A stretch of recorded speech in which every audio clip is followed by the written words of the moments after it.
Hello বন্ধুরা, কেমন হবে যদি এই ধরনের প্রফেশনাল থাম্বনেল পিক্সেল ল্যাবের মাধ্যমে এডিট করে নেওয়া যায়? আপনার ভিডিও যতই কোয়ালিটি সম্পন্ন হোক না কেন, যদি আপনার থাম্বনেল হয় লো কোয়ালিটি, তাহলে আপনার ভিডিওতে কখনোই ভিউজ হবে না।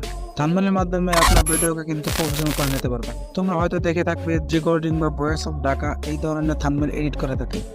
পিক্সেল ল্যাবের মাধ্যমে খুবই নিখুঁতভাবে থাম্বনেল এডিট করে নিতে পারবো খুব সহজেই। অলরেডি আপনার ভিডিও ভাইরাল হওয়া নির্ভর করে থাম্বনেলের, সুতরাং আপনার থাম্বনেলই আপনার ভিডিওকে প্রফেশনাল করে তুলতে পারে। আপনারা হয়তো প্রফেশনাল ইউটিউবারদের দেখে থাকবেন, তারা কিন্তু গ্লোয়িং থাম্বনেল ব্যবহার করে। সুতরাং কিভাবে গ্লোয়িং থাম্বনেল এডিট করবে তা দেখিয়ে দেবো পিক্সেল ল্যাবের মাধ্যমে। অলরাইট, পিক্সেল ল্যাব অ্যাপটি ওপেন করে নেব। সিরিজে ক্লিক করে ইমেজ সার্চ, এখান থেকে আমরা ইউটিউব থাম্বনেল করে নেব। ওকেতে ক্লিক করে দেব, দেন এখান থেকে ডিলিট করে দেব। অলরাইট, এখন আবার আপনার এখানে প্লাস এখানে ক্লিক করে ব্যাকগ্রাউন্ডটি নিয়ে আসতে হবে। সকল প্রকার ম্যাটেরিয়াল লিঙ্ক পেয়ে যাবেন আমার ডিসক্রিপশন বক্সে কিন্তু সকল প্রকার ম্যাটেরিয়াল লিঙ্ক দেওয়া থাকবে। ওকে, ব্যাকগ্রাউন্ডটি নিয়ে নিলাম, এখান থেকে ইউটিউব সার্চ করে নিলাম, দেন ওকেতে ক্লিক করে দিলাম। দেন এখানে ক্লিক করে আবার হাইটটাকে ফুল করে দেবেন, দেন ওকেতে ক্লিক করে দেবেন। ওকে, এখানে ক্লিক করে লক করে দেবেন। আবারও সেম প্রসেসে প্লাস এখানে ক্লিক করে গ্যালারিতে চলে যাবেন। সেখান থেকে পিএনজিটা নিয়ে আসতে হবে, মিউজিক স্টাইলে যে পিএনজিটা ছিল এই পিএনজিটা নিয়ে আসলাম। দেন এখানে জায়গা করে বসিয়ে দেবেন। অলরাইট, এটাকে আবার এখানে কপি করে নেবেন। এখান থেকে কপি করে নেবেন। কপি করে নেওয়ার পর আপনার নিচে দেখতে পারবেন 3D, দেখে 3Dতে ক্লিক করে ওইটাকে আপনাকে ফুল করে দেবেন। দেন ওকেতে ক্লিক করে দেবেন, এটাও জায়গা করে বসিয়ে দেব। অলরাইট, এখান থেকে আমরা লক করে দেওয়ার পর আমার যে কাজটা হচ্ছে, আবার প্লাস এখানে ক্লিক করে গ্যালারিতে চলে যাব। দেন গ্যালারিতে যাওয়ার পর সেখান থেকে আমরা আরও কিছু ম্যাটেরিয়াল লিঙ্ক অ্যাড করব। দেন আমরা এই স্টেজটা নিয়ে নেব, দেন ওকে ক্লিক করে দেব, এখানে সাইজ করে নেব। দেন আমরা প্লাস এখানে ক্লিক করে আবার গ্যালারিতে চলে যাব। যাওয়ার পর আমরা আরও একটি পিএনজি নিয়ে আসবো। আমরা নিয়ে আসবো মানি পিএনজি নিয়ে আসলাম। মানি পিএনজি নিয়ে আসবো, দেন ওকে ক্লিক করে দিলাম। ঠিক আছে, ওকেতে ক্লিক করে দেওয়ার পর আমরা এটাকে এই জায়গা বরাবর রেখে দেব। দেন এখানে ক্লিক করে আবারও লক করে দেব। ঠিক আছে, লক করে দিলাম।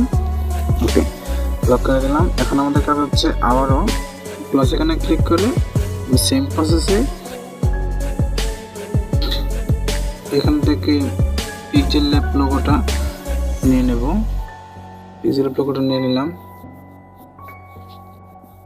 ওকে,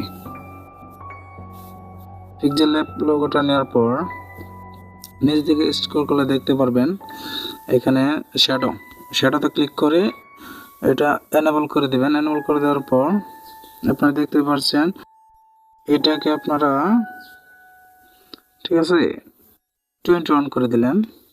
ওকে, এখন ওকেতে ক্লিক করে দেবো। ওকেতে ক্লিক করে দেওয়ার পর আপনারা এটাকে জায়গা মতো রেখে দেবেন। অলরাইট, তারপর আমরা এখান থেকে আবারও লক করে দেব। আবারও প্লাস এখানে চলে গেলাম, গ্যালারিতে চলে যাবেন। সেখান থেকে আমরা নিয়ে আসবো গ্রাফ। এই গ্রাফটাকে এখানে নিয়ে আবারও সেম প্রসেসে 3Dতে ক্লিক করে আমরা এটাকে অপোজিট সেট করে নিলাম। অপোজিট করে নেওয়ার পর এখানে আমরা এটাকে রেখে দেব। অলরাইট, রেখে দিলাম। রেখে দিয়ে এটাকে লক করে দিলাম। আমরা আরও একবার মানি পিএনজি নিয়ে আসি, তো দেখতে পারবেন কেমন হয়। তাহলে ওকে, মানি পিএনজি নিয়ে আসলাম। এটাকে আপনার সাইজটা ছোট করে এখানে বসিয়ে দেন, দেখতে পারবেন কেমন দেখায়। ওকে, এখানে বসিয়ে দিলাম। অ্যান্ড দেন তারপর যে কাজটা হচ্ছে, ওকে, এখানে সানসেট পিএনজিটা নিয়ে নেব। সানসেট পেয়ে নেওয়ার পর টিক মার্কে ক্লিক করে দেবো। এখানে ধরে এখানে ক্লিক করে ফিঙ্গার সাহায্যে এখানে চাপ মেরে ধরে পিক্সেল ল্যাব লোগোটা নিচে নিয়ে আসবেন স্ক্রল করে। এখানে ক্লিক করে সরিয়ে দেবেন। তারপর এটাকে আপনার জায়গা মতো রেখে দেবেন, ঠিক আছে। দেন এখান থেকে লক করে দেবেন।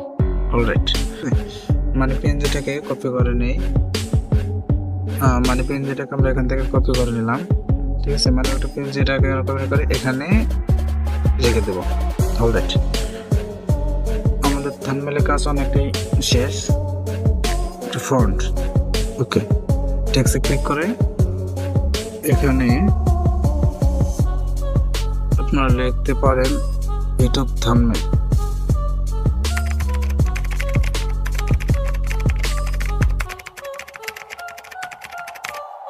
ডানে ক্লিক করে দেবো, দেন ওকেতে ক্লিক করে দেবো। দেন এখানে জুম করে নেব, দেন ফন্টে চলে যাব, মাই ফন্টে চলে যাবো। কেউ ফোন কীভাবে ডাউনলোড করবেন তা দেখিয়ে দেবো। এর মধ্যে একটি আমরা ফোন নিয়ে নেব, দেন ওকেতে ক্লিক করে দেবো। রাইট, এখানে আমরা এটাকে এতটুকু জুমিং করে নেব। দেন আবারও শ্যাডোতে চলে যাব। শ্যাডোতে চলে যাওয়ার পর আমরা এখানে ক্লিক করে দেন এটাকে আমরা হাই করে দেবো। দেন স্টকে চলে যাবো, এখান থেকে আমরা করে দেবো। দেন ব্ল্যাক কালার রেখে আমরা এতটুকু করে নেব। দেখতে পাচ্ছেন কেমন দেখাচ্ছে। অলরাইট, এই জায়গায় আমরা একটি গ্লোয়িং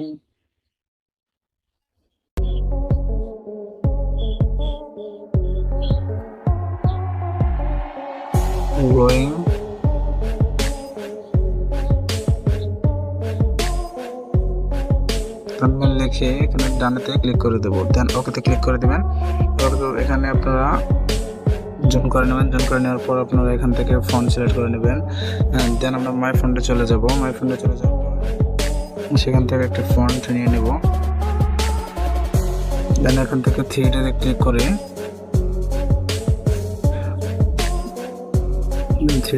করে এই লেখাটাকে একটুখানি ঘুরে দেওয়ার চেষ্টা। অলরাইট, আমরা এতটুকু লিখে দেবো।